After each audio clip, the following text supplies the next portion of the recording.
So ఇది వచ్చేసి one more beautiful colour అండి. చూసేసారు కదా, బ్యూటిఫుల్ మెహందీ గ్రీన్ కలర్కి డార్క్ రెడ్ కలర్ బార్డర్ ఇచ్చేసారు అండ్ విత్ కడీ బార్డర్ స్టైల్లో ఇచ్చేసారండి బార్డర్ అయితే. అండ్ ఈ శారీ మనం ఆల్రెడీ ఒక శారీ చూసాం కదండి, కొంచెం బార్డర్స్ అయితే డిఫరెంట్ ఉన్నాయి, బట్ రిమైనింగ్ శారీ మొత్తం కూడా ఒకేలాగా ఉంటుందండి. ఈ శారీ కాంబినేషన్ చాలా బాగుందండి, అసలు చూడండి ఎంత బాగుందో. ఇట్లా మనకి శారీ మొత్తం కూడా పికాక్స్ డిజైన్ ఉంటుంది అండ్ పికాక్స్ డిజైన్తో పాటు మనకి శారీ మొత్తం ఇట్లా లోటస్తో క్రీపర్స్ లాగా ఇచ్చేసారనమాట. అండ్ మనకి పైన వచ్చేసి ఇట్లా స్మాల్ బార్డర్ వస్తుందండి.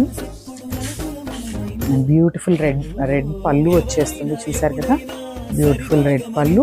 అండ్ యాజ్ యూజువల్గా మనకి రెడ్ బ్లౌజే వచ్చేస్తుంది. సో మన దగ్గర టైలరింగ్ సర్వీస్ కూడా అవైలబుల్ ఉందండి. ఎవరైనా టైలరింగ్ చేయించుకోవాలి అనేది ఉంటే మాత్రం మనకి పర్సనల్గా మెసేజ్ చేయండి, మనం వాళ్ళకి అకార్డింగ్ టు ద రిక్వైర్మెంట్స్ మనం స్టిచ్చింగ్ కూడా చేయించిస్తామన్నమాట. అండ్ దిస్ ఇస్ పళ్ళు.